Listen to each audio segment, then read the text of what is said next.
देखिए प्रोबेबिलिटी आपको बिल्कुल शुरू से पढ़ाना चाह रहा हूँ ताकि बोर्ड्स में जो क्वेश्चन आते हैं बस उसी हिसाब से आपको प्रिपरेशन अच्छी हो जाए, है ना। तो यहाँ देखिए कुछ नोटेशंस है वो याद दिलाता हूँ जो यूज में आते हैं, इसमें से जो भी यूज में आते हैं वो याद दिलाता हूँ आपको। शायद ये नजर आ रहा है आपको, नॉट ए। नॉट ए का मतलब क्या होता है? ए बार, ठीक है। क्या लिखा है? ए और बी या फिर एटलीस्ट ए और बी, इसका मतलब होता है बेटा ए यूनियन बी। ये याद रखेंगे आप बेटा।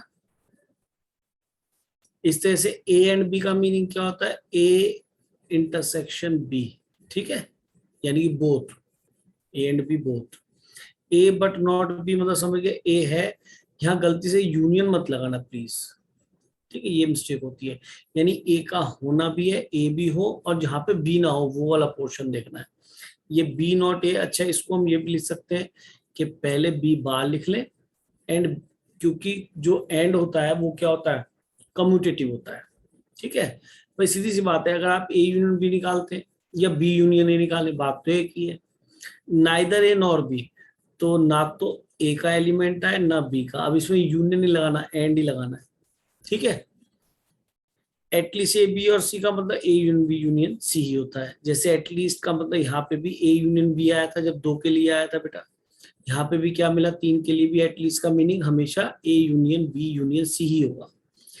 Exactly one of A and B, exactly one of A and B मतलब ए हो मगर बी ना हो, या फिर ए ना हो बी हो। तो मैं इन बातों को जरा तरीके से आपको एक्सप्लेन कर देता हूँ ताकि आपको प्रॉब्लम ही ना आए। तो एक काम करते हैं, जैसे वेन डायग्राम मैंने बनाया, ठीक है, एक क्वेश्चन हमें मिल जाएगा 2 नंबर में इसका जरूर, तो हमें उसको तरीके से सीख लेना चाहिए। अब देखो जरा ध्यान से, ये जो पोर्शन है, ये मान लीजिए पूरा ए और बी के लिए 2 सर्कल था, तो ये वाला पोर्शन होता है बेटा ए बट नॉट बी, यानी ए है मगर यहाँ पे बी का कोई पार्ट नहीं है।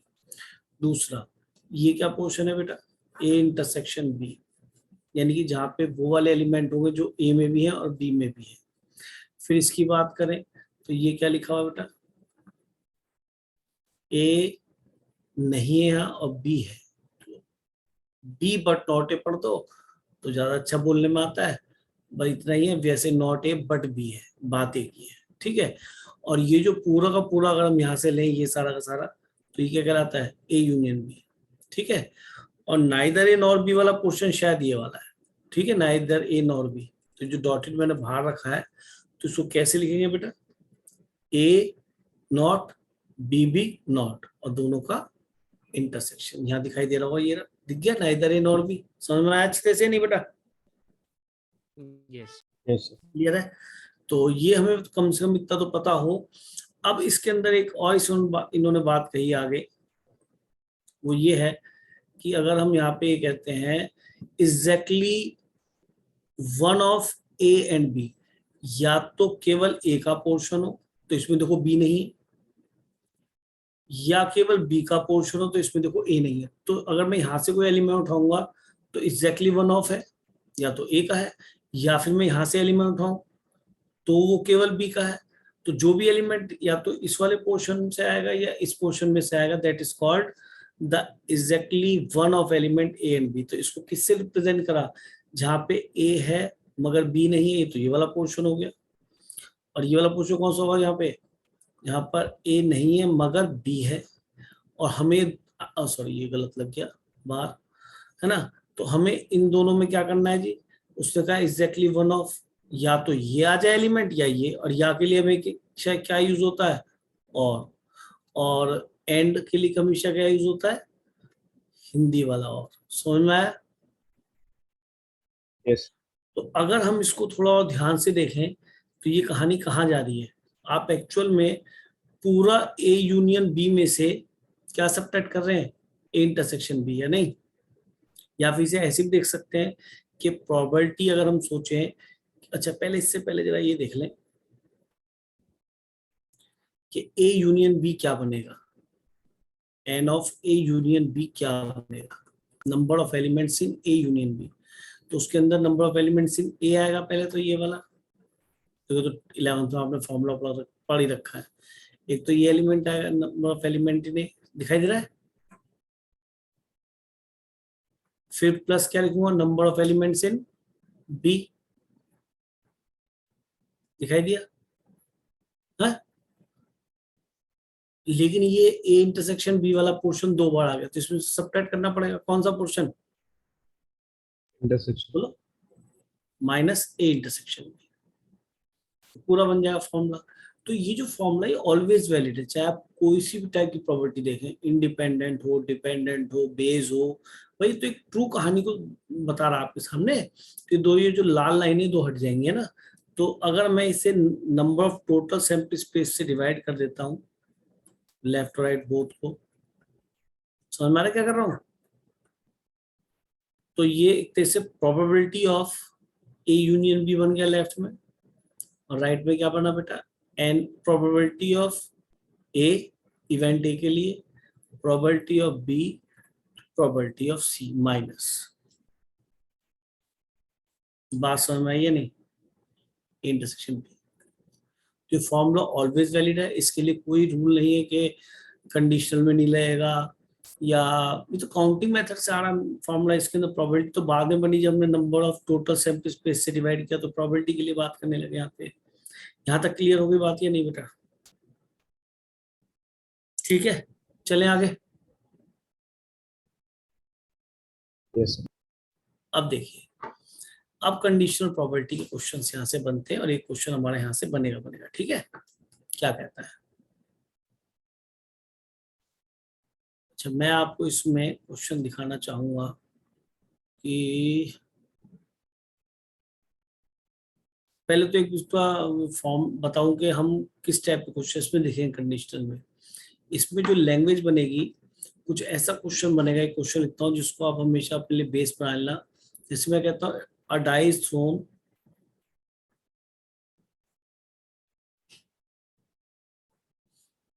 or a die is thrown if odd number is appeared,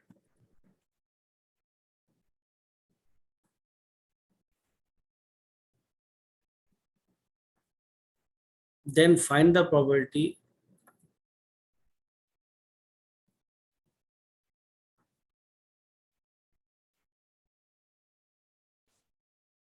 of getting a prime number। तो इसमें कंडीशन पहले दे दी उन्होंने, क्या दे दी कि अगर हम एक डाई को उछालते हैं तो ऑड नंबर अपीयर होता है। ठीक है, अब ऑड नंबर अपीयर होता है तो ठीक है, और फिर उसके बाद पूछता है find the probability getting a prime number. तो ये पहले ही आपको कंडीशन मिल गई, तो that's why this is called conditional probability. यानी कि टोटल केस कितने हो गए बताओ भाई? आप ऑड नंबर के केसेस कितने बनेंगे बेटा? 1, 3 और 5। समझ में आता है नहीं बेटा? तो टोटल केस तो हमारे 3। हम तो बिल्कुल प्रोबेबिलिटी का फॉर्म लगा रहे हैं, टोटल केस से नीचे आते हैं, न्यूमरेटर में फेडरल केस आते हैं। अब वो कह रहा है then find the probability of getting a prime number. तो इसमें प्राइम नंबर कौन कौन से बेटा? एक 3 और एक 5, तो 2 हो गया। तो कंडीशनल प्रोबेबिलिटी हो गई। अब इसका लिखने का तरीका क्या होना चाहिए कि सर प्रोबेबिलिटी किस बात की निकालिए? Prime number getting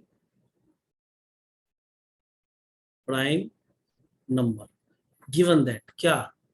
odd number या गेटिंग ऑड नंबर, एक ही बात है। ठीक है, तो इसको लिखने का तरीका बना, अगर मैं यहाँ पे आपको ये कह दूं कि मैंने ए इवेंट माना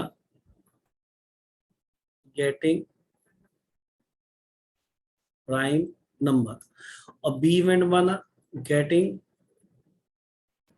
एन ऑड नंबर, तो हम क्या कर रहे हैं? हम इस बात की प्रोबेबिलिटी निकाल लेते तो ऊपर आएगा गेटिंग ए प्राइम नंबर, तो इसको ए बोल दिया।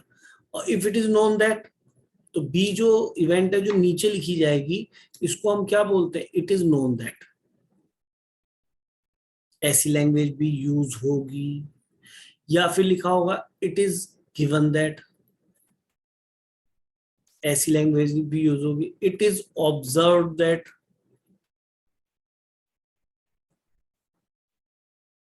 ऐसी लैंग्वेज भी यूज होगी, या इट इज हैपन दैट। बात सुनाई दी है नहीं? तो मैंने यहाँ लिखा नहीं, मैंने देन और इफ करके क्वेश्चन लिख दिया, ये भी एक ही बात है। ठीक है, तो 3-4 तरीके मैंने उसके लिए बी के लिए दिखाए। जो कि नीचे लिखा जाता है।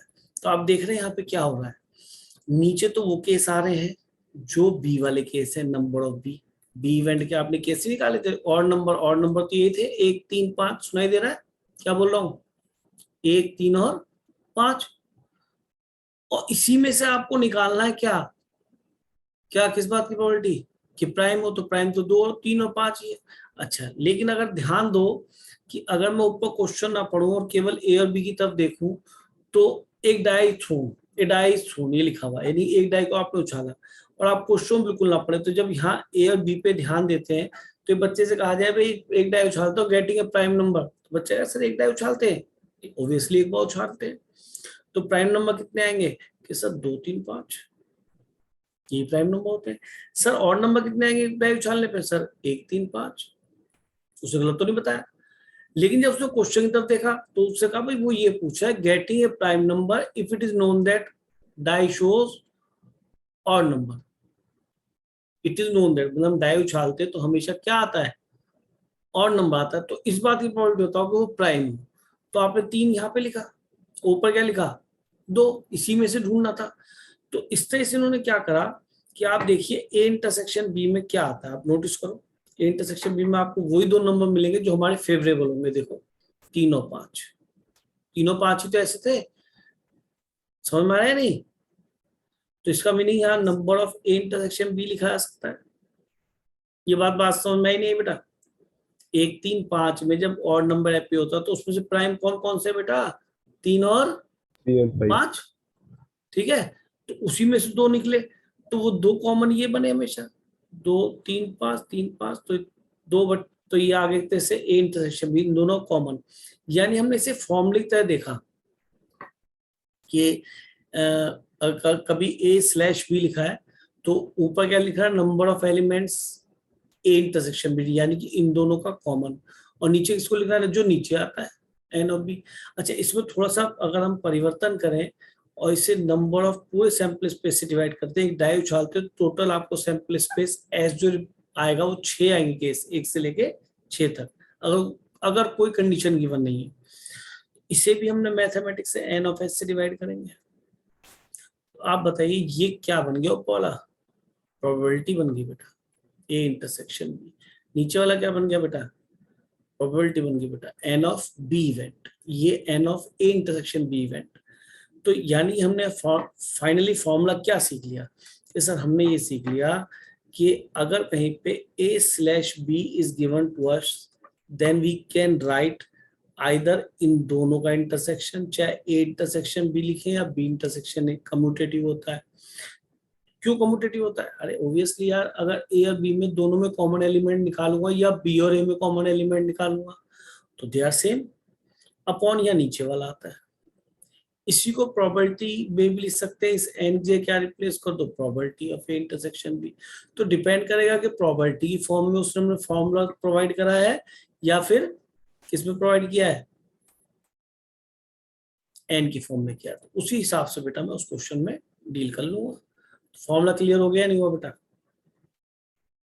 तो ये क्वेश्चन मैंने यहाँ से इस वजह से ऐसा लिया ताकि मैं आपको फॉर्मूला क्लियर कर सकूं। तो फॉर्मूला तो आई थिंक आप क्लियर हो गया होगा, इंपॉर्टेंट है, और इसके ऊपर बेस क्वेश्चन बहुत बनते हैं। तो हम आगे चलते हैं, और आपको याद भी होगा मेरा बताना इस वजह से फर्स्ट था ताकि मैं आपको हर तरह क्वेश्चन यहाँ पे करा सकूं। अब देखिए यहाँ पे आप देख पा रहे हैं ये 2-3 क्वेश्चन इसी वजह से मैंने लिए हैं ताकि मैं आपको करा सकूं, ठीक है, फॉर्मूला बेस्ड।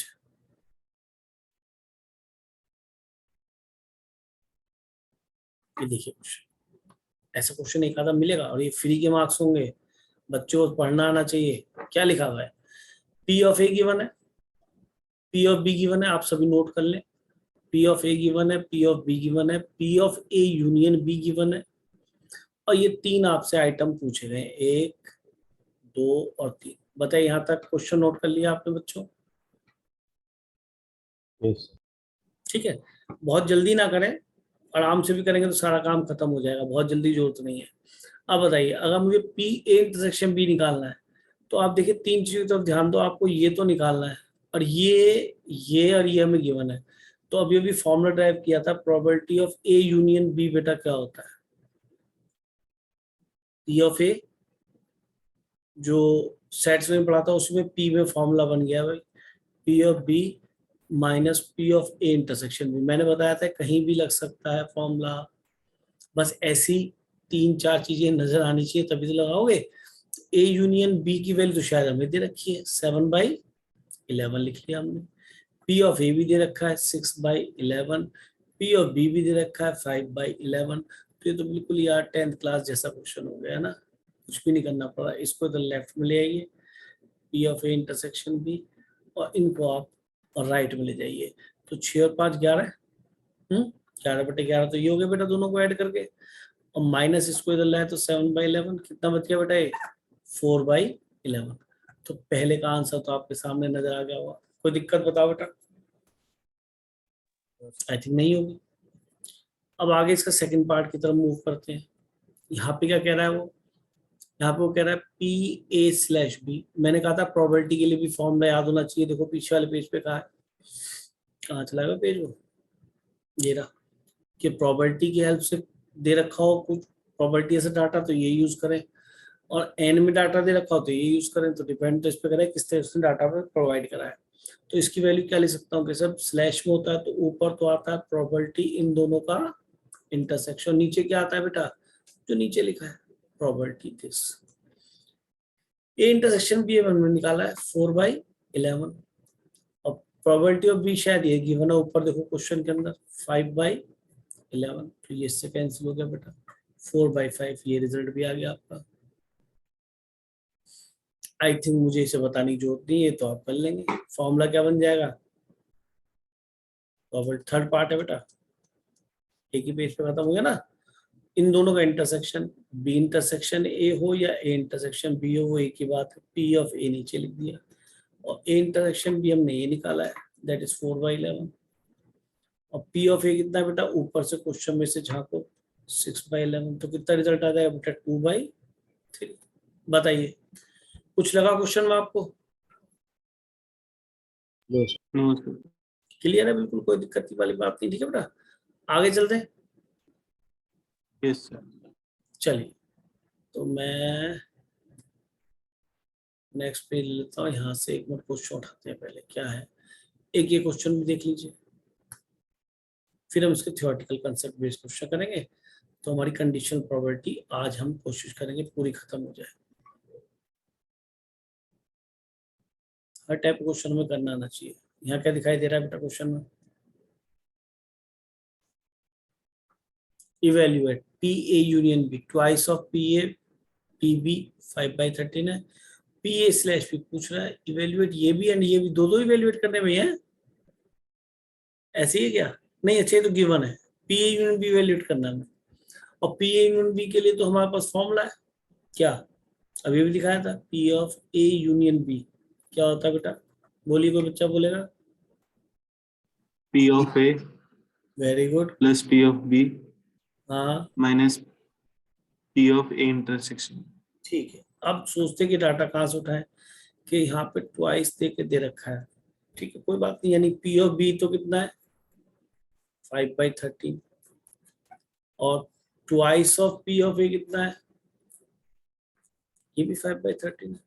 तो 2 को नीचे ले जाओ, 2 से डिवाइड कर दो, ये 5/26 हो गया। पी ए पी भी आ गया।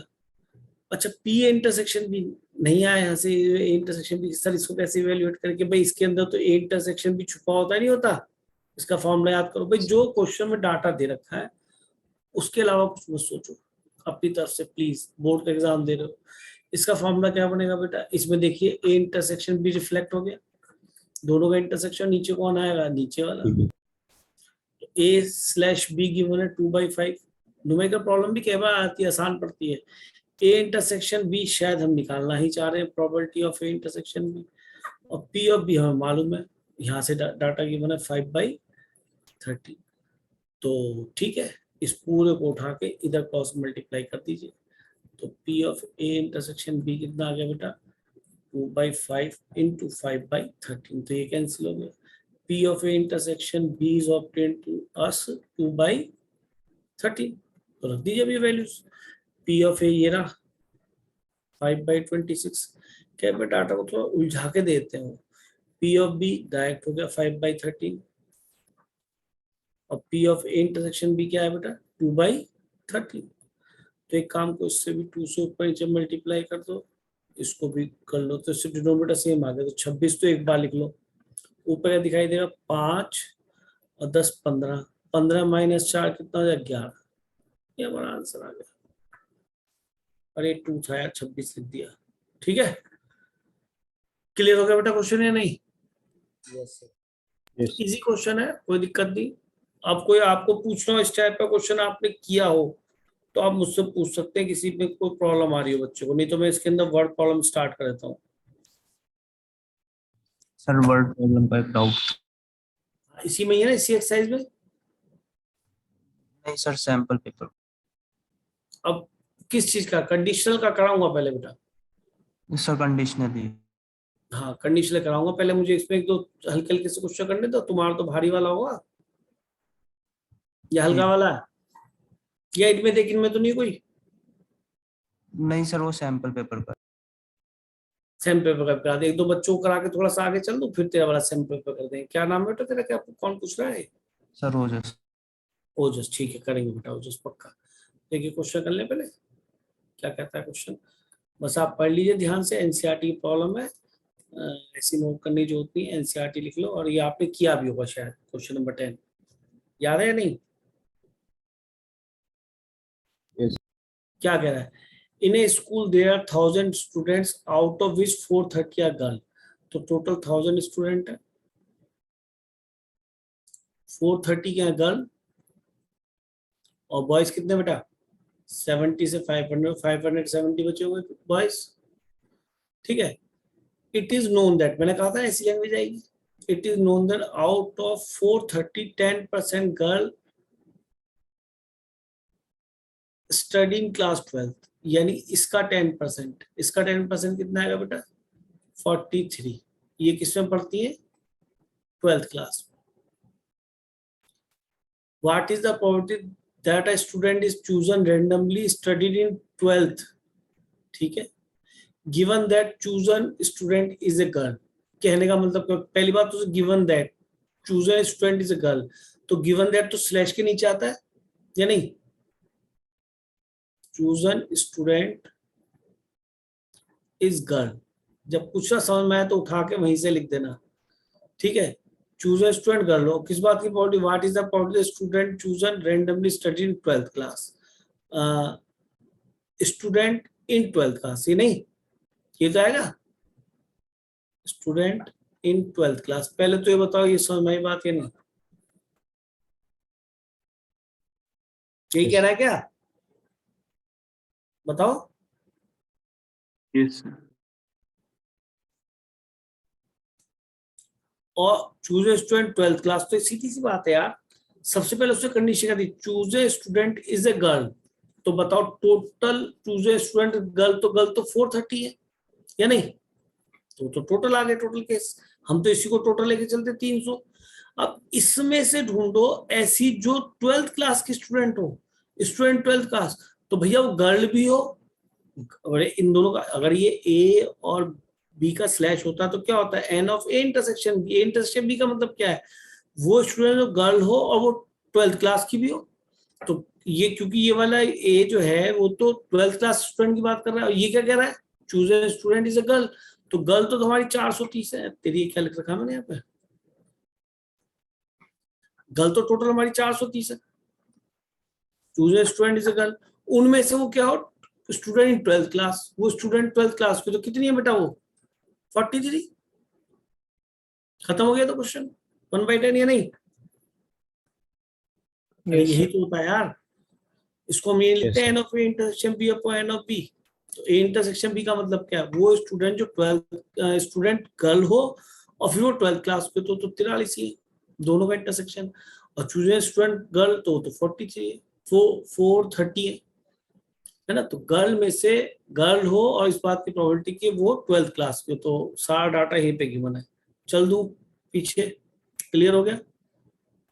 Yes, sir.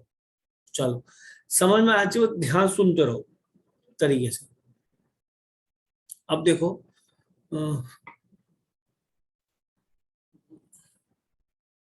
एक ये क्वेश्चन कपल वाला ही बहुत आता है बेटा, बहुत ही ज्यादा आता है, इसकी बेचारे की डिमांड बहुत है क्वेश्चन की। उसको भी देख लीजिए, कई जगह दिखेगा आपको ये बुक्स में, ध्यान सुनना क्या कह रहा है। अ कपल हैज 2 चिल्ड्रन, ठीक है, कपल 2 चिल्ड्रन के लिए होता है। फाइंड, अच्छा सॉरी, एक कपल मतलब पेरेंट की बात हो रही है या 2 चिल्ड्रन की बात हो रही है। Find the probability that both children are first male if it is known that पे ध्यान दो, क्योंकि ये टोटल हमारे केसेस बनेंगे। कुछ समझ में ना आए तो if it is known that को बता दिया, ये सर कहाँ आएगा, स्लैश के नीचे आएगा। क्या नोन दैट है, इट इज नोन दैट, क्योंकि ये हमारे टोटल केस बनेंगे। At least one of the children is mail, तो यहां पे लिख दिया at least one of children is mail. ये तो इट इज नोन दैट है, किस बात की प्रोबेबिलिटी निकालता है, first it is known that, तो ये है। प्रोबेबिलिटी क्या पूछी है, हमेशा ऊपर देखो, couple of to find the probability both children are, अच्छा ये मेल, ये है Yes, sir. Both are male, both are males, ठीक है ठीक है। तो सबसे पहले हम पूरा सैंपल स्पेस बनाते हैं। अब एक कपल है, उसका पहली लड़की हो जाए, दूसरी भी लड़की हो जाए, या फिर हो सकता है पहली लड़की हो तो फिर दूसरा लड़का हो जाए, लड़का यानी कि छोटा होगा, है ना, लड़की बड़ी होगी जो पहले हुई है तो, या फिर पहला लड़का हो जाए दूसरा भी लड़का हो जाए, या फिर बोलो पहला लड़का हो जाए दूसरी लड़की हो जाए। क्या और केस बन सकता है कोई, No, sir. लड़का हुआ फिर लड़की हुई, लड़का हुआ लड़की हुई, लड़का हुआ लड़का हुआ, लड़की लड़का लड़की लड़की, ये 4 केस बन सकते हैं, ज्यादा केस बन नहीं सकते। ठीक है, क्या निकालना है ये हमने लिख ही लिया यहाँ पे। अब बताओ, if it is known that at least one of the children is male, कम से कम एक मेल हो, तो वो कौन से केस बने मेल में। अगर मैं इसे ए और बी बोल दूं, तो जो बी इवेंट मिलेगी उसका सैंपल स्पेस क्या बनेगा कि सर उसमें कम से कम एक मेल हो। तो मेल तो इसमें है, इसमें दोनों मेल है वो भी चलेगा, और एक मेल है, कम से कम एक मेल है, 2 मेल भी चलेंगे ना। तो G1 B2 B1 B2 and B1 G2, तो टोटल केस हमारे हो गए। वैसे तो क्वेश्चन यहीं से खत्म हो जाएगा, टोटल केस 3 हो गए। इसी में से मुझे क्या निकालना है, बोथ आर मेल, तो बोथ आर मेल तो हाँ भाई गलत लिख दिया क्या, ये रे बॉयज बॉयज, एक ही तरीका हुआ। और देखा जाए तो ये N of A intersection B है अपॉन एन ऑफ बी। अच्छा मुझे ए भी लिखना पड़ेगा, एक इस बात की प्रोबेबिलिटी पूछा बोथ आर मेल, तो बोथ आर मेल तो B1 B2 ही होगा, वो भी इसी में दिखाई दे रहा है टोटल केस में से। तो एक ही वो केस है और इन दोनों में कॉमन भी वही है। समझ में आ रहा है नहीं आ रहा, कॉमन ही आता तो फॉर्मूला बिल्कुल कॉमन के लिए भी ठीक हो गया, टोटल एन बी में 3 आ गए, फॉर्मूला भी ठीक, और वैसे भी टोटल के हिसाब से निकाला तो वो भी ठीक, या नहीं। ये पहला पार्ट आपका खत्म हो गया। आप ऐसे भी लिख सकते हैं लैंग्वेज, ऐसे भी लिख सकते हैं। अगर सेकंड पार्ट की हम बात करें तो कहता है families, it is known that the Elder child is female. चलो जी, इट इज नोन दैट को नीचे लिखेंगे, एल्डर चाइल्ड, एल्डर का मतलब क्या होता है बेटा, बड़ा। A female, Elder child female. अब बताओ एल्डर चाइल्ड फीमेल हो तो क्या केस बनेंगे, मैं इसे सी इवेंट बोल देता हूँ। बड़ा वाला बच्चा फीमेल हो तो यानी कि G1 हो, लड़की हो गई, फिर B2 भी हो सकता है, या फिर G1 हो फिर G2 हो जाए। इनमें दोनों ही केस में बड़ा बच्चा कौन हो गया, जो पहले पैदा हुआ, दोनों में गर्ल हो गई। तो टोटल केस तो शायद हमारे यही हो गए 2। और इसी में से किस बात की प्रोबेबिलिटी पूछता है, Both female. हैं Both females. Both male, male का पूछा Sir, both female. फीमेल है, बोथ फीमेल। वैसे बोथ यहाँ लिखा नहीं हुआ है इसमें, क्यों भाई, सर ऊपर लिखा है। फिर ऊपर लिखा ना both. Both children are females, ठीक है। तो बोथ फीमेल तो एक ही तरीका है इसका, तो आंसर तो ये हो गया। लेकिन अब कोई कहे जी मैं तो यहाँ लिख के दिखाऊंगा, तो पहले तो बोथ फीमेल यहाँ लिखे, वो बोथ फीमेल्स ये लिख दिया, तो बिल्कुल ठीक है। हमें तो इसको देखना है ये क्या है। और अगर ये सी की जगह अगर हम यहाँ पे एक डी इवेंट लिख दें बोथ फीमेल के लिए, तो वो शायद G1 G2 ही आएगी। और अगर इसको सजाएंगे तो ये डी की प्रोबेबिलिटी पूछ रहा है जबकि सी गिवन है, तो N of C intersection D या डी इंटरसेक्शन सी शायद वही मिलेगा 1 और एन ऑफ सी शायद यही मिलेगा 2। सुनाई दे रहा है? तो इस टाइप का क्वेश्चन जरूर कर लेना, मैंने करा दिया है क्योंकि बोर्ड्स में आते ही रहा है और ये कॉम्पिटिशन में भी आया हुआ है। अब हम आगे चलें। चलो, यानी हमने ये 12 कर लिया, हमने ये 9 भी कर लिया शायद, नहीं नहीं 10 करा है ना। अच्छा, एक ये क्वेश्चन बहुत बनता है, क्वेश्चन नंबर 15, मुझे लगता है ये बोर्ड्स में आ सकता है। फिर इसके बाद तुम्हारा वाला क्वेश्चन जो तुम पूछे थे ना बेटा, कौन पूछा था, यहाँ बच्चे पकड़ लेंगे, क्लियर हो जाएगा। देखो बेटा, यहाँ लिखा है 2 integers are selected random from 1 to 11। अच्छा, एक चीज बताओ, अगर मैं ए बी सी में से 2 को सेलेक्ट करूं तो फॉर्मूला रहेगा 3C2।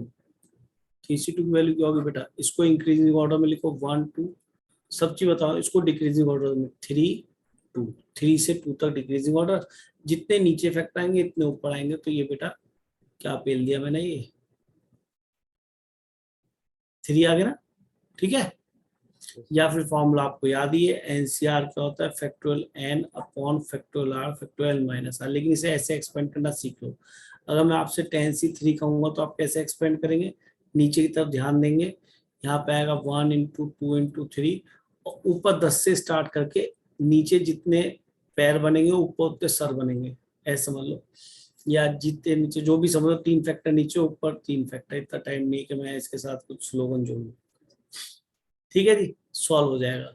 ठीक, अगर 10C7 कोई कहे तो 7 तक ले जाना, इसको एक्सपेंड करना टफ होगा, इसलिए 10C7 इसमें से इसको घटा लो तो 3, ये दोनों वैल्यू सेम बनती है, तो 1 2 3 फिर वही हो गया, और 10 9 8 याद आ गया होगा, ये सब बातें पढ़ाई थी आपको। yes sir.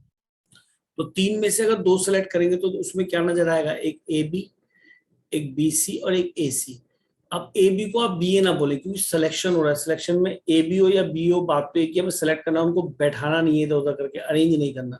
तो मैं इस फॉर्मूले के थ्रू आपको ये बताना चाह रहा हूँ कि selection is made by C always, तो उससे आपको ग्रुपिंग बन जाता है। क्या बन जाता है, ग्रुपिंग। तो दो दो कितने ग्रुप बनेंगे, तो ग्रुप में ए बी हो या बी हो, ग्रुप तो ए बी का ही 2 का है ना, तो एक ही बात होगी।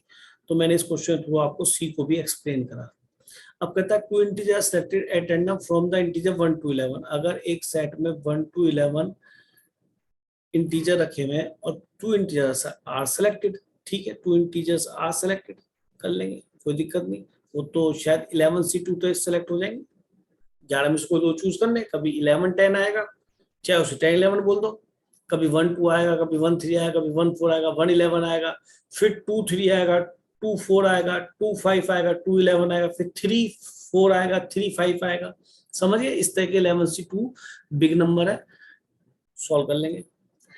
आगे देता है if the some is even. ओहो, ये कंडीशन डाल दी, तो कैसे वो कंडीशन को कहाँ लिखते हैं, ऊपर या नीचे, स्लैश करके बताओ, नीचे।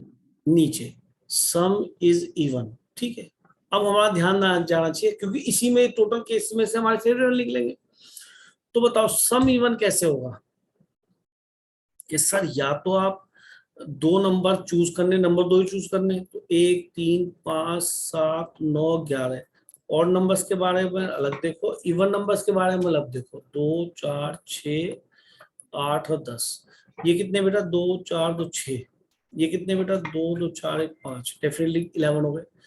मैंने ऐसे क्यों 2 पार्ट में बाइफिकेट करा इसको, कि सर अगर इसमें से आपने कोई 2 नंबर लिए, 62 तरीका होगा इसका, 6 में से कोई 2 ले लो, तो ये जो 2 नंबर आए इसका रिजल्ट आया 6 × 5 1 × 2, यानी कि 15 तरीके से आप 2 नंबर सेलेक्ट कर सकते हो। तो इसमें 1 3 आएगा। अब बताओ इनका सम कितना आएगा, इवन नहीं आएगा जब 2 और नंबर लेंगे। कभी इसमें 1 और 5 आएगा, अगर इनका सम लोगे तो 6, इवन नहीं आएगा। तो या तो 2 और नंबर में से 1 नंबर आए, या खुद ही आवाज आ रही है, या क्या हो, प्रोसेस पूरा हो चुका 2 नंबर लेने का। जब प्रोसेस कंप्लीट हो जाता है तो उसके बाद हम क्या लगाते हैं, प्लस, क्योंकि एक टाइप का तो हो गया काम खत्म। या फिर 5 में से कोई 2 आ जाए, तो 2 4 आया, तो इन 2 और 4 का सम कितना बनेगा, 6, इवन। तो सम इवन नंबर आने की यही तरीके हैं। और वैसे भी अगर दो नंबर सेलेक्ट कर रहे हैं आप 10 1 से लेके 11 तक, तो डेफिनेटली या तो एक इवन एक ऑड आ सकता है, तो इवन ऑड का सम तो क्या बनेगा, ऑड बनेगा। लेकिन दो इवन आ जाए या दो ऑड आ जाए तो उनका सम डेफिनेटली इवन ही बनेगा। तो ये रीजन है कि there are total cases this and this. एक प्रोसेस कंप्लीट होने के बाद हमेशा प्लस आता है, प्रोसेस एक टाइम पर खत्म हो गया, दो नंबर सेलेक्ट कर चुके हैं, तो टोटल केस बन गया हमारे क्या 6C2 + 5C2। यहाँ इंटू मतलब इंटू करते कि दो वो भी आ गए, दो वो भी आ गए, 4 नंबर सेलेक्ट हो गए, समझ रहे। अब इसमें से क्या निकालना है, find the probability that both numbers are odd. देखो वही लॉजिक पे चला गया, बोथ नंबर्स आर ऑड। तो बताइए इनमें से ये वाले केसेस तो बोथ नंबर्स आर ऑड के कितने, 6C2 ऊपर रख दीजिए। इसी में और क्वेश्चन क्या पूछ सकता है, यहाँ पे हटा के क्या कर दे, बोथ नंबर्स आर इवन। अब इस बात की प्रोबेबिलिटी पूछ रहा है बोथ नंबर्स आर इवन, और गिवन यही है सम इज इवन। तो सम इज इवन तो यही आएगा 6C2 + 5C2। Both numbers are even तो यहां से ले लो वो वाला केस, तो 5C2 इन्हीं में से तो गया ये वाला केस ऊपर, इसमें से इनमें से गया था। ये बात समझ में ही नहीं आई, क्लियर है। Yes. चलो तो फिर आगे चल देते हैं। बोल भाई क्या क्वेश्चन पूछ रहा है, तू बोल। सर व्हाट्सएप पे भेज। व्हाट्सएप का फोन तो नहीं रखा, तू बोल दे, थोड़ा बड़ा है क्या। Sir word problem. और तो कितनी बड़ी है, 2 लाइन की 1 लाइन की। सर 3। चल बोल क्या है, एक बार मैं सुन लूं। तो बोल क्या है बेटा, एक बार बोल। Of the students in a college, it is known that 60% reside in hostel and 40% are day scholars not residing in hostel.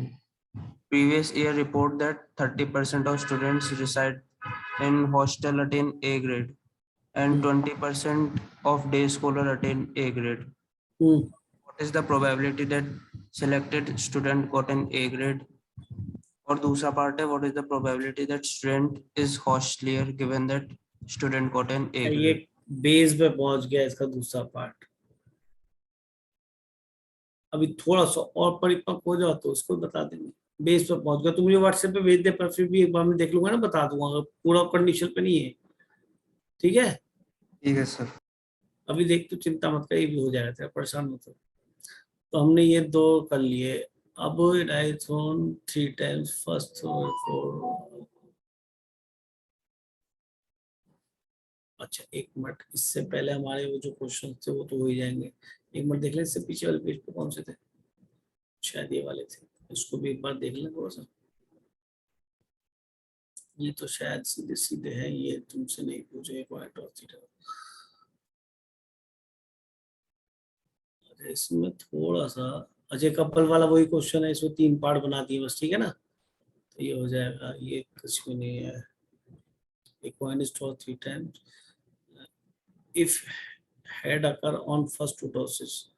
चलो एक मिनट से देख लो ऐसे क्वेश्चन बन जाते हैं। पढ़ लेना ध्यान से, पढ़ना भी क्या लिखा है,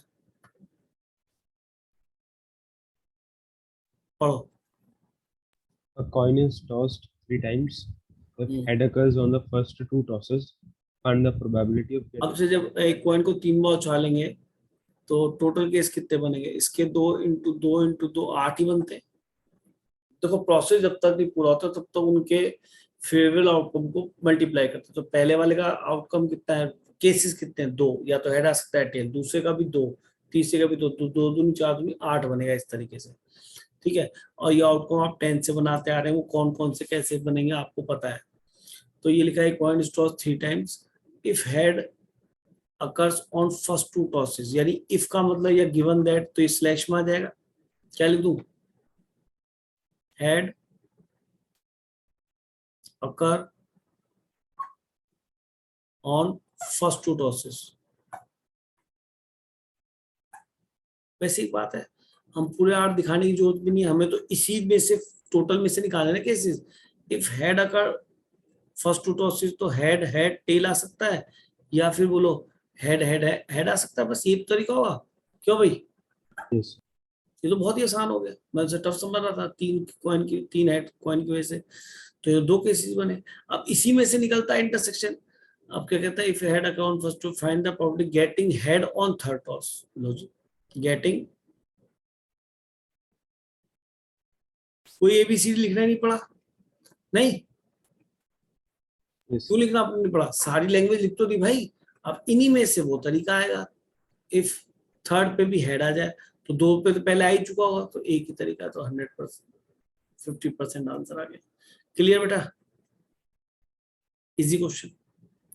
अच्छा जी, अब हम आते हैं इसके बाद वालों पे। हाँ यहाँ देखो भाई, it is shown change out of 4 appear on the third process, 5 and 6 appear of respective process। एक मिनट, एक ये और देखो,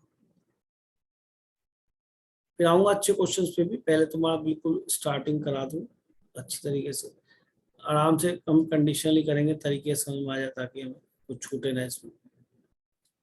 क्या लिखा हुआ है, अ डाई इज थ्रोन 3 टाइम्स। अगर डाई को 3 टाइम उछालेंगे तो बटने वाले जैसे भी कॉइन में देखा था कितने केस बने थे, 2 into 2 into 2, तो इसमें 6 into 6 into 6 यानी कि 216 केसेस बनेंगे। ठीक है, नहीं बस बोलना बेटा, क्लियर है। अब कहता है find the probability that 4 appears on the third toss. ठीक है, इस वाले पे तुम्हें 4 ही अपीयर करना है। फाइंड द प्रोबेबिलिटी, इस बात पे प्रोबेबिलिटी निकालनी है।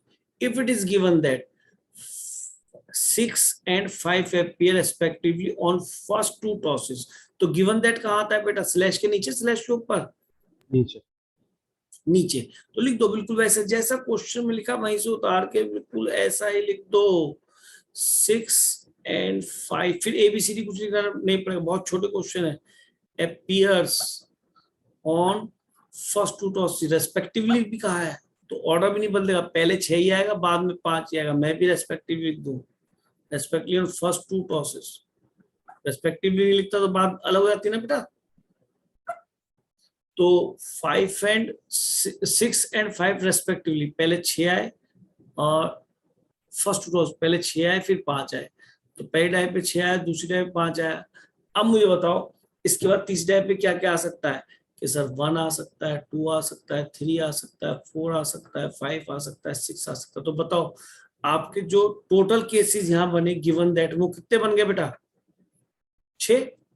भाई 6 और 5 तो फिक्स है, अब इन 6 में से कोई एक ही आ सकता है तरीका, इसके ऊपर थर्ड एक्स पे। ठीक है, अब इसी में से वो पूछेगा आगे, if it is given that 6 and 5 on the first 2 tosses। अच्छा पहले पूछ लिया होगा, find the probability 4 appears on third toss, लिख दो 4 appears on थर्ड टॉस। तो इसी में ढूंढो कितने में थर्ड टॉस पे आपका 4 आता है, तो थर्ड टॉस पे 4 तो एक ही बार आता है, इसके साथ जब 6, 5 और 4 आ जाए आंसर। बात समझ में आ गई नहीं बेटा, तो मैंने तुम्हें शायद कंडीशन को लिखना तो बता ही दिया। ठीक है, चलूं आगे, ये वाली एक्सरसाइज भी पेज खत्म हो जाता है मेरे ख्याल में। तो अब आपके लिए मुझे लग रहा है मुझे नया पेज लेना पड़ेगा, ले लूं।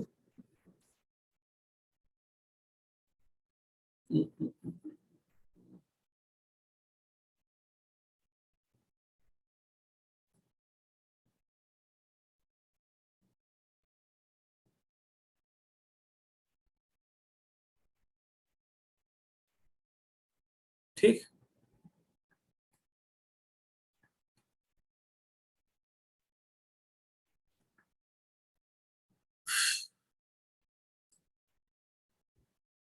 देखो बेटा, यहाँ पे दो कंडीशन इसके आगे भी आएगी, यहाँ पे थोड़ा सा उसको इंडिपेंडेंट को बताएगा, फिर से कंडीशनल क्वेश्चन फिर स्टार्ट हो जाएंगे। ठीक है, तो मैं इसमें से फिर सीबीएसई कुछ क्वेश्चन उठा लेता हूँ, और आपको जिसमें समझ में आ जाए लॉजिक को कर देते हैं आगे। तो हमने इसमें, यार ये क्या हो जाता है बार बार, चलो इसमें एक हम एनसीईआरटी एग्जाम्पल का पहला क्वेश्चन ले रहे हैं।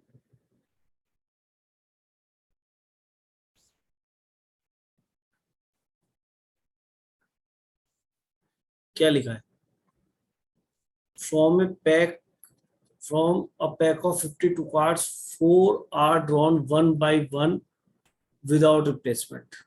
ठीक है, एक पैक ऑफ कार्ड और 52 कार्ड्स रखे हैं और आप इसके अंदर एक के बाद एक विदाउट रिप्लेसमेंट कार्ड निकालते हैं. ठीक है, तो find the probability all are aces. तो पहले एक निकाला, प्रोसेस पूरा नहीं हुआ, फिर दूसरा निकाला, प्रोसेस पूरा नहीं हुआ, फिर तीसरा निकाला, प्रोसेस पूरा, चौथा निकाला, प्रोसेस पूरा हो गया. तो जब तक प्रोसेस पूरा नहीं होगा ट्रायल करेंगे तो उन प्रोबेबिलिटीज को मल्टीप्लाई किया जाता है हमेशा, चाहे वो विद रिप्लेसमेंट हो चाहे वो विदाउट रिप्लेसमेंट हो. अगर एक ट्रायल किया और उसका बॉल रख दी फिर दूसरी निकाली तो ये विद रिप्लेसमेंट हो गया, उसको वापस उसके अंदर रख दिया तो ये विद रिप्लेसमेंट हो गया. विदाउट रिप्लेसमेंट निकालते चले गए तो बॉल कम होती चली जाएंगी. ठीक है, यहाँ पे कार्ड्स की बात हो रही है. तो 52 कार्ड में से आपको 4 कार्ड निकालने विद रिप्लेसमेंट यानी वापिस रखना है. यानी कि पहले आपने एक कार्ड मान लो निकाला और फिर उसको वापस रख दिया तो दूसरे ट्रायल के लिए फिर से 52 कार्ड वहां पूरे हो गए, यानी 52 कार्ड्स वहां पे पूरे दोबारा से आ गए. अब कहता है ऑल आर एसेस. ठीक है, प्रोबेबिलिटी जब कुछ समझ में ना आए तो आप लिख सकते हैं ऑल आर एसेस. इससे बढ़िया कुछ भी नहीं. आपका पहला एस निकले तो प्रोबेबिलिटी फर्स्ट एस. बताओ जी एस कितने होते हैं इनमें? 4 होते हैं. तो 4 एस होते हैं तो 4C1, 4 में से एक निकालना है अपॉन 52C1. अब अपने आप से बात करो कि सर एक ट्रायल हो गया, हमने वापस रख लिया विद रिप्लेसमेंट है. अब दूसरा कार्ड निकालने चले लेकिन उसने कहा चारों एसेस चाहिए तो फिर एक एस निकाला तो एस भी 4 हो गए होंगे वहां पे. फिर मैंने कहा था एक के बाद एक ट्रायल होगा तो मल्टीप्लाई करेंगे, फिर 4C1 आ गया अपॉन फिर टोटल कार्ड 52C1. तो दूसरा भी एस निकाला. तो दूसरा एस का निकलना क्या पहले एस पे डिपेंड कर रहा था? पहले कौन सा कार्ड निकला था? नहीं, क्योंकि कार्ड तो दोबारा से 52 हो गए ना 52. पहले क्या हुआ उससे का मतलब अगले ट्रायल को, लेकिन फिर भी जब तक ट्रायल होगा मल्टीप्लाई करेंगे. अगला कार्ड फिर निकाला थर्ड एस, तो फिर 4 कार्ड हो चुके वहां तो पूरे और 52 कार्ड टोटल पूरे हो गए तो 4 के 4 एस हो गए अपॉन 52C1 और फिर फोर्थ एस निकाला क्या आएगा 4C1 अपॉन 52C1. तो यहाँ पे अगर आपको लिखना भी है तो ये इंटरसेक्शन होता है. A1 भी चाहिए, A2 भी चाहिए, A3 भी चाहिए. इंटरसेक्शन मतलब यही होता है. लेकिन यहाँ पे A2 का होना A1 पे डिपेंड नहीं कर रहा. इससे पता पड़ रहा है कि ये जो है प्रोडक्ट विदाउट रिप्लेसमेंट को दिखा रहा है. तो 4/52 यानी कि 52 तो 13 चौके 52 तो 1/13. सिमिलरली 1/13, सिमिलरली 1/13, ये भी 1/13. रिजल्ट हो गया 1/13 की पावर 4. आंसर लिखिए ना बिल्कुल ऐसे, नंबर पूरे मिलेंगे. समय ज्यादा हो मल्टीप्लाई कर लेना था, मेरे हिसाब से जरूरत नहीं है. चलो आगे बेटा. देखिए बेटा अब हमारे क्वेश्चन नंबर 2 पे मैं मतलब सारी बातें बता के चलूंगा. आप इस तरह से ना सोचे कि कोई चीज छूटेगी, सारी बातें बताएंगे. अब देखिए हम अभी यहाँ पे ये वाला क्वेश्चन लिखते हैं, इससे आपको और क्लियरिटी आ जाएगी, कंसेप्ट कोई छूटेगा नहीं.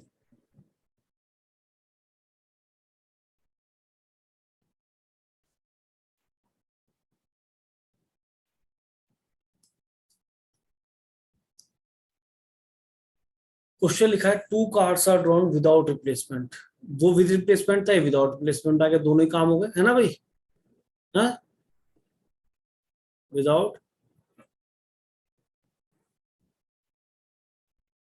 कोई बात नहीं. 2 कार्ड्स निकालने, ठीक है. From pack of 52 card, 52 cards में से आपको 2 कार्ड निकालने हैं और विदाउट रिप्लेसमेंट ध्यान रखना है. ठीक है, बोथ आर किंग. ठीक है, हमने ये लिखा बोथ आर किंग, जैसा दे रखा वैसे ही चेप दिया, बिल्कुल नंबर नहीं कटेंगे. अब दिमाग लगाओ कि हमें 2 कार्ड निकालने हैं और विद और विदाउट रिप्लेसमेंट का मतलब यही है कि एक के बाद एक ट्रायल ऑब्वियसली करना है. तो इसमें हमें नहीं घबराना कि एक के बाद एक ट्रायल करना है. तो पहला ट्रायल करो और फिर ध्यान करो विदाउट रिप्लेसमेंट यानी वापस नहीं रखना, यानी अंदर कार्ड कम हो जाएंगे. आपने पहला किंग निकाला K1 तो उसकी प्रोबेबिलिटी लिखो. किंग कितने होते हैं? 4 होते हैं. तो 4C1 अपॉन 52C1. अब मैंने कहा था उसके बाद दूसरा ट्रायल भी करना है, लेकिन ध्यान करो विदाउट रिप्लेसमेंट है. तो जो किंग निकाला वो तो बाहर रह गया, तो अंदर कार्ड कितने बच गए? किंग में तो बच गए -1 करके 3, और टोटल 52 में से एक कार्ड निकल गया, तो उसमें कितने बच गए टोटल 51, यानी 51। तो हमने अगला किंग निकालना है, लेकिन अब तो डिपेंड करेगा आपने पहले कौन सा कार्ड निकाला था। लेकिन जब भी ट्रायल एक के बाद एक करते हैं तो मल्टीप्लाई तो करते हैं, यही पक्का है। तो प्रोबेबिलिटी ऑफ सेकंड किंग जबकि पहला निकल चुका हो, तो कंडीशनल हो गया, इसके बाद डिपेंड कर रहा है, इसलिए कंडीशनल बोल सकते हैं इसको, डिपेंडेंट इवेंट हो गई। लेकिन हमें किंग निकालना है दूसरा भी, तो दूसरे किंग आपका टोटल कितने, अब 3 है, तो इस 3 में से एक निकालो, और टोटल कार्ड कितने हैं 51, तो 51 C1, लेकिन मल्टीप्लाई तो करना ही है। तो इस आंसर को देखो 4 C1 की वैल्यू 4 ही आएगी, 52 C1 की वैल्यू 52 आएगी, ये 3/51, यहाँ आपको मल्टीप्लाई करना पड़ेगा, इसको मल्टीप्लाई कर देना, आपका आंसर आ जाएगा। फर्स्ट पार्ट हो गया। सेकंड पार्ट पा जाओ बेटा, ये फर्स्ट पार्ट था, और सेकंड पार्ट क्या कह रहा है, first is king and second is an S. ठीक है, लिखो ऐसे, first king and second S, बिल्कुल ऐसे। तो फर्स्ट किंग निकालना है तो K1 लिख दो, सेकंड एस निकालना है तो एस स्लैश K1, स्लैश डालना पड़ेगा। अगर कोई बच्चा ये ना लिख के केवल ये लिख दे तो भी उसे नंबर पूरे मिलेंगे, लेकिन मैं तो ये कहता हूँ क्योंकि विदाउट रिप्लेसमेंट है तो एस का निकलना पहले क्या निकला इस पे डिपेंड करेगा, इसलिए स्लैश लिखा जाता है। तो मैं पढ़ना भी आना चाहिए। तो पहले किंग तो पहले 4 ही थे, पूरे 52 कार्ड थे, 4C1/52 C1। अब आपको एस निकालना है, तो एस तो 4 ही है, किंग में से एक निकला था, अरे किंग में से एक निकला था ना, एस तो 4 ही है। तो किंग की वजह से टोटल 52 कार्ड में कितने कार्ड रह जाएंगे, 1 कम 51, लेकिन एस तो अभी भी 4 है, तो 4 में से एक निकालो, लेकिन नीचे क्या लिखोगे 51 से, क्योंकि टोटल में से एक किंग पहले निकल चुका। तो मल्टीप्लाई तो होना चाहे विद रिप्लेसमेंट हो या विदाउट रिप्लेसमेंट हो। अब कोई कहे जी नहीं मैं तो इधर भी लिखना चाहता हूँ, क्या बनेगा, तो K1 हुआ एंड K2 हुआ। एंड ये एंड नहीं बताता कि ये तो ये बताया K1 एंड K2 दोनों हुए, ये लैंग्वेज बताती है आगे कि K1 हुआ फिर K2, K1 पे डिपेंड करा तो विदाउट रिप्लेसमेंट है, और इनटू हो रहा है तो एक के बाद एक कार्ड निकल रहा है। यहाँ पे कहीं नहीं पता कि एक के बाद एक कार्ड निकल रहा है, यहाँ पे तो ये पता पड़ा K1 एंड K2 निकल रहे हैं, यहाँ ये नहीं पता पड़ रहा है एक के बाद एक विद रिप्लेसमेंट निकल रहा है विदाउट रिप्लेसमेंट निकल रहा है। यहाँ ये वाली लैंग्वेज बता रही थी, जैसे ही आपने कम करा यहाँ पे साफ दिख गया कि विदाउट रिप्लेसमेंट निकला है, यानी कम हुआ, दोबारा ध्यान दो, कम हुआ तो विदाउट रिप्लेसमेंट ही होगा, यानी कि उसको वापस नहीं रखा गया होगा। और इससे पहले जब हमने करा है, कहा था वो क्वेश्चन ये, तो इसके अंदर कम नहीं हुआ, तो ये विद रिप्लेसमेंट ही हुआ है, फिर कम नहीं हुआ विद रिप्लेसमेंट, चौथा ट्रायल विद रिप्लेसमेंट हुआ है। यहाँ कहीं भी नहीं लिखा कि विद रिप्लेसमेंट, यहाँ तो ये कह रहा है 1 2 3 4 चारों एस निकले, 4 एस निकले, एक के बाद एक निकले, ये भी नहीं पता विद रिप्लेसमेंट निकले या विदाउट रिप्लेसमेंट निकले। बात समझ में आई नहीं बेटा? तीसरा पार्ट भी देख लेते हैं इसका भी, थर्ड पार्ट क्या कहता है। थर्ड पार्ट कह रहा है first is a heart, second is red. तो बताओ हार्ट कितने होते हैं बेटा, 13 होते हैं शायद, या नहीं, और रेड कितने होते हैं बताओ, 13 + 13 26। अरे हार्ट 13 होते हैं क्या भाई, झूठ बुलवा रहे हो उससे, हार्ट कितने होते हैं, 13 ही होते हैं सर 13 ही होता तो फिर बोलो क्या दिक्कत है, 13 बोलो ना, ये हार्ट हो गए। तो पहला मुझे हार्ट चाहिए, ठीक है मैंने हार्ट लिखा, दोबारा मुझे क्या चाहिए, सेकंड इज रेड, रेड लिख लिया एंड। लेकिन अभी मुझे ये भी नहीं पता है पहले कौन से निकाल, लेकिन अब मैं यहाँ पे आगे जब प्रोडक्ट लिखूँ तब मैं बता दूंगा कि पहले मैंने हार्ट निकाला, एक के बाद एक ट्रायल निकाल रहा हूँ, तो कमी होने या ज्यादा इस पर डिपेंड करे, आप विदाउट रिप्लेसमेंट निकाल रहे हैं। तो हार्ट कितने होते हैं, हार्ट तो 13 होते हैं, 13 C1/52 C1 इंटू, अब क्या करोगे कि सर अब मुझे निकाला सेकंड इज रेड कार्ड।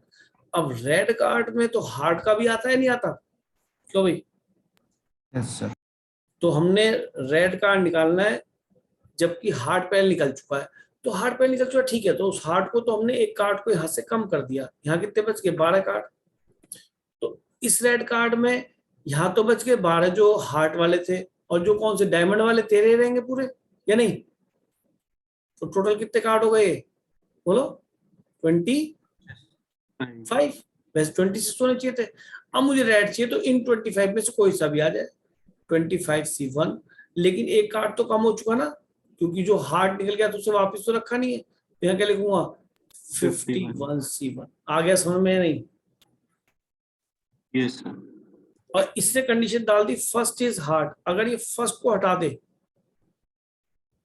तो यानी कि तुम वो कंडीशन रखनी पड़ेगी कि पहले हार्ड निकला या फिर सेकंड रेड निकला, या पहले रेड निकल जाए फिर सेकंड हार्ड निकले। ठीक है, तो ऐसा भी क्वेश्चन बनते हैं, तो वो अभी आगे कहीं पे आ जाएगा तो उसको बता देंगे, तो उसके 2 केसेस और ऐड करने पड़ जाते हैं, एक केस और ऐड करना पड़ जाता है। ये समझ में आ गया या नहीं आया पहले बताओ? चलिए तो हम आगे चलते हैं, कोई दिक्कत नहीं। पीछे आते पेज पे क्या लिखा हुआ है, यहाँ तक क्लियर हो गया। अब हम देखते हैं कोई ऐसा ही क्वेश्चन, ये बॉल्स वाला देखते हैं, कार्ड्स वाले 2 क्वेश्चन हो गए ना, अब एक बॉल वाला करो, फिर बोर्ड्स वाले उठाएंगे, फिर और कोई नहीं क्वेश्चन उठाएंगे प्रीवियस ईयर का या एनसीईआरटी का एग्जाम्पल उठाएंगे। 2 cards are drawn from a urn containing 2 white, 2 white है इसमें, एक 3 रेड है, और बेटा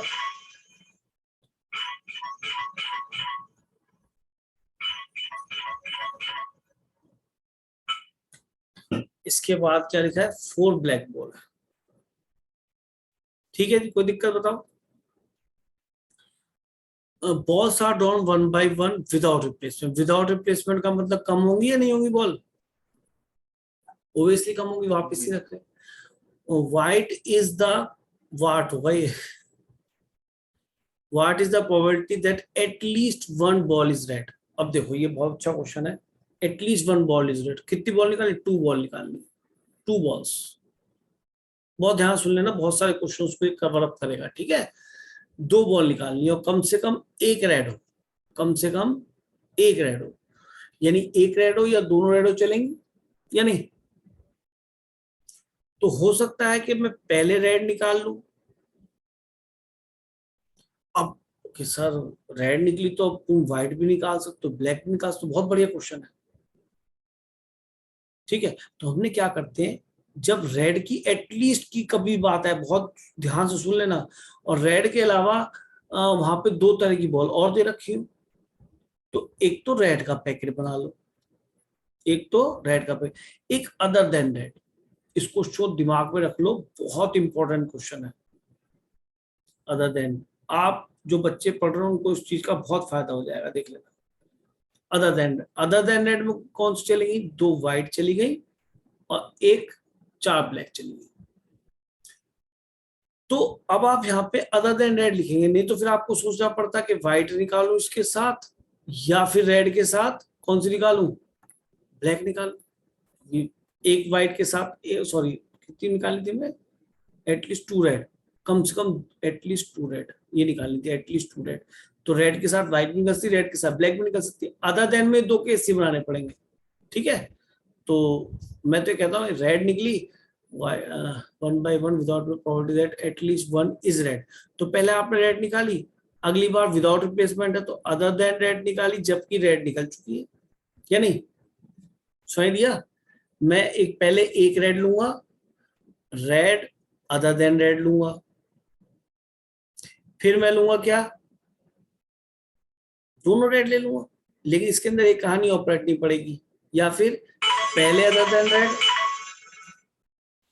और फिर रेड, क्योंकि ये थोड़ा कि पहले कौन सी निकालनी है, क्या एटलीस्ट 2 रेड, एटलीस्ट 2 रेड तो कहा है। तो इसे ध्यान से देखो, हमने यहाँ रेड निकाली फिर अदर देन रेड निकाली, जबकि रेड निकल चुकी, क्योंकि क्या लिखा था? विदाउट रिप्लेसमेंट था, विदाउट रिप्लेसमेंट है ना, तो इसके अंदर कम होगी तो डिपेंड करेगा पहले कौन सी निकली है, तो ठीक लिखा है। या फिर आप पहले अदर देन रेड निकाल लीजिए फिर रेड निकालें, जबकि क्या निकल चुकी थी? पहले अदर देन रेड निकल चुकी थी। ये वो 2 केस हो गए जिनके अंदर आपने एक रेड बॉल निकाली, या तो पहले रेड निकाली या बाद में रेड निकाली। अब दूसरा केस क्या बन जाता है? पहली भी रेड निकाली और आपने दूसरी भी रेड निकाली, R2, जबकि R1 पहले निकल चुकी है। यहाँ अदर देन रेड नहीं है। तो अब देखो पहले मैंने रेड निकाली, रेड कितनी है बताओ, 3, 3C1, टोटल बॉल कितनी है बेटा, 4 3 7 और 2 9, तो 9C1, ठीक है। अब अदर देन रेड पे आओ, कितनी बोले बेटा अदर देन रेड, बोलो बेटा अदर देन रेड कितनी है, कर्सर दिखाई नहीं दे रहा क्या, 6, तो 6 में से एक निकालने, 6C1 अपॉन बॉल कितनी कम हो गई, यहाँ पे एक निकल चुकी, 9 थी टोटल, 9 में से एक निकल चुकी, कितनी बच गई 8, तो 8C1 विदाउट रिप्लेसमेंट में एक कम हो जाएगी। अब की बात अदर देन रेड पहले निकालो, क्योंकि पहले ये भी आ सकती है, क्योंकि एक के बाद एक ट्रायल करें तो 6 में से पहले एक निकालनी पड़ेगी, 6C1 अपॉन कितना आएगा 9C1, अब इसमें से निकालनी पड़ेगी, तो इससे प्रोबेबिलिटी बढ़ गई 3C1 अपॉन 8C1। ये तो एक रेड निकली और एक अदर देन रेड निकली। इस बात का भी ध्यान रखा गया कि पहले रेड निकली फिर बाद में अदर देन रेड निकली, या पहले अदर देन रेड निकली फिर रेड निकली। अब दोनों रेड निकालनी है, तो इसके अंदर 2 केस नहीं बनेंगे, एक ही बना। पहले रेड निकाली, रेड की 3 है, 3C1 अपॉन टोटल बॉल 9, यहां से देख रहा हूं 9C1, फिर एक रेड कम हो गई, तो 2 बच गई, 3 में से एक -1 हो गई, तो बेटा 2, फिर 2C1 अपॉन टोटल में से एक कम हो गई 8C1। ये हमारा आंसर हो गया। सॉल्व तो कर लोगे, मेरे हिसाब से इंपॉर्टेंट क्वेश्चन है, ऐसा क्वेश्चन बोर्ड में बन सकता है, क्योंकि बच्चे इसके अंदर ज्यादा केसेस बना देते हैं। वो क्या करते हैं, रेड फिर उसका ब्लैक भी लेते हैं, फिर रेड फिर उसका व्हाइट भी लेते हैं, फिर ब्लैक व्हाइट का भी उल्टा करेंगे, क्योंकि पहले कौन सी निकल सकती है, व्हाइट निकल जाए फिर रेड निकले, फिर ब्लैक निकल जाए फिर रेड निकले, फिर 2 रेड का भी बनाते हैं, तो उसमें देर लगेगी। ये ठीक है तरीका, नहीं समझ में आया, नहीं आया बेटा, इसको सॉल्व करके देखेंगे बार कितना बनेगा, 6 या 18, 9 8 72, फिर 6 या 18, 9 8 72, दोनों डबल हो गई प्रोबेबिलिटी, प्लस 3 दूनी 6 और 9 9 8 72, कितना आ गया भाई, 18 दूनी 36 और 6 कितना आ जाएगा बेटा, 42 बटे 72, कितना आ जाएगा 7/13। 4 से नहीं कटेगा, 2 से कटेगा शायद, 21 बटे, 7/13। अब 21 पर 2 से काटे या 36, फिर ये किससे काटा, 3 से, 3 7 21 और 3 से 12, 7/12 बोल रहा था ना तो बेटा, क्लियर हो गया। मेरे हिसाब से अच्छा क्वेश्चन है, अगर ऐसा कोई क्वेश्चन आगे आएगा तो मैं जरूर कराऊंगा, एटलीस्ट वाला जिसके अंदर 3 तरह की बॉल दे रखी हो, और कम से कम 1 रेड पूछ ले, कम से कम 2 रेड पूछ ले, कम से कम 3 ब्लैक पूछ ले, ऐसे, ठीक है, 3 भी बॉल निकलवा सकता है। पीछे आ जाए बेटा,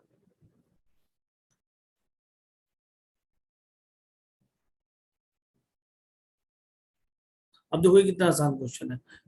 इसमें तो एक रेस्पेक्टिवली दे दिया और कहा एक व्हाइट निकालो, एक ब्लैक निकालो, एक रेड निकालो, तो कितना आसान क्वेश्चन है, इसको करने की शायद जरूरत नहीं। अच्छा एक क्वेश्चन मैं आपको ट्राई करने के लिए दूं, करोगे, यस। ये करो, क्योंकि देखो ये कंपार्टमेंट का क्वेश्चन है, सीबीएसई का भी है, मैं ही करता हूँ तो अच्छा नहीं है ना बेटा। अब आप देखो कॉपी में मैंने कितने क्वेश्चन करा दिए आपको, 4 5 तो हो गए होंगे, कंडीशनल खत्म कर दी, बेसिक वाली, और तुम्हारा ये भी इंडिपेंडेंट दोनों चल रही है साथ साथ। चलो जरा इसको ट्राई करो जल्दी से, मैं जरा बहुत देर से बोल रहा हूँ तो 1 मिनट रेस्ट ले लूं, दिक्कत तो नहीं, मैं दोबारा से ये वाली बातें बोल देता हूँ, एक बार देख लो। और क्या लिखा है, ए bag contains 5 white 7 red and 3 black balls. एक बैग में ऐसी कुछ बॉल्स रखी हुई है, कहता है 3 balls are drawn without 1 by 1, ना भी लिखे तो भी चलेगा, विदाउट रिप्लेसमेंट इस बात को रखता है अपने अंदर। विदाउट रिप्लेसमेंट का मतलब क्या हो गया बेटा, कि बॉल आपकी कम होती चली जाएगी, यहाँ पे कम लिख लो, ध्यान रहे, कभी जो है उतनी बॉल दोबारा निकालते हो, उतने में से निकालते हो। Find the probability none is red, जब भी नन इज रेड या एटलीस्ट 1 इज रेड, और 3 तरह की बॉल दे रखी हो, तो रेड को अलग कैटेगरी में रखो और अदर देन रेड को अलग कर लो, ठीक है। अदर देन रेड मैंने यहां से उठा के यहां रख दी, रेड को मैंने यहां रख दिया, समझ में आया बात। अब क्या नन इज रेड, रेड कोई भी ना हो, तो व्हाइट और ब्लैक में से कोई भी आ सकती है, तो मैंने नन इज रेड, पहली भी नन इज रेड, दूसरी भी नन इज रेड, तीसरी भी नन इज रेड। कोई बच्चा कह जी मैं तो ऐसे ही लिखूंगा, तो ऐसे लिखते नन इज रेड ठीक है, तो ये तो पक्की बात है, पहली नन इज रेड, इनटू दूसरी भी नन इज रेड, तो दूसरी भी बाहर आएगा स्लैश, जबकि R1 निकल चुकी, क्योंकि इस पे डिपेंड कर रहा है जो R2 निकली है, R2 बाहर निकली है जो कि रेड नहीं है, वो इस पे डिपेंड कर रहा है कि कम हो रही है। तो अगली बार R3 निकल रही है, वो किस पे डिपेंड करेगा R3 बार, कि R1 पे भी डिपेंड करेगा, R1 बार पे भी और R2 बार पे भी, तो दोनों का इंटरसेक्शन आना चाहिए। तो इससे घबराना नहीं, कभी घबरा जाओ भाई R1 पहले नन इज रेड, R1 बार जो पहली रेड ना हो, फिर दूसरी निकली जो रेड ना हो, निकली तो यही है, निकली तो यही है, जबकि गिवन दैट का मतलब पहले R1 बार निकल चुकी है। अब इसमें क्या R3 बार ही निकली है, लेकिन पहले R1 बार और R2 बार निकल चुकी है, तो दो रेड ना हो तो इन दोनों को सीधा एक साथ रख दो ना उसके अंदर, 7 और 3 10, तो 10C1 अपॉन कितना टोटल, 5 और 7 12 3 15, ठीक है, 15C1 इनटू, अब फिर से निकालनी जो नन इज रेड, तो इसमें से एक तो एक निकल चुकी, तो कितनी बन गई बेटा, 10 में से 9 बच गई, तो फिर 9C1 अपॉन टोटल में से 15 में से ये 15 थी, 15 में से -1 हो गई है नहीं, 14 बच गई, ठीक है, 14C1, फिर में से एक और निकल गई तो बची 8, नन इज रेड निकालनी है 8C1, और टोटल 14 में से फिर एक कम हो गई, कितनी बच गई 13C1, ठीक है जी। तो आंसर आ गया बेटा, मेरे हिसाब से अच्छा क्वेश्चन है, मोस्ट इंपॉर्टेंट, और ऐसे क्वेश्चन बनेंगे एग्जामिनेशन में, केवल कैलकुलेशन करनी है। ये 10/15 हो गया, दूसरा 9/14 हो गया, तीसरा 8/13 हो गया, तो 3 3 9 3 5 15 और 2 से 2 7 14, जो 2 चौक 4, और तो ही कटेगा भाई, नहीं कटेगा ना, सर एक गलती तो हो गई सर। क्या, बोलो बोलो, सर हाँ वाइट बोलो, वाली 5 है। व्हाइट वाली 5 है, चलो 5 कर लेते हैं, बता दिया करो यार। तो ये कितनी हो जाएगी टोटल, 10 है ना, मैंने सर 7 8 हो जाएंगे। 8 बची ना, 8 है ना, तो यहाँ 8 आ जाएगा, अगली बार कितना हो जाएगा 7, अगली बार कितना 6, ठीक है नहीं, अच्छा ये टोटल में भी टोटल तो ठीक है, ऊपर से गिना था ना, यस सर। ठीक है चलो, तो अब क्लास ओवर कर दें बेटा, तो इसके बाद आगे चल लेंगे, कोई दिक्कत नहीं है, हैं? चलो ठीक है, ओके बेटा, गुड नाइट, नमस्ते। नमस्ते बेटा, नमस्ते। नमस्ते बेटा।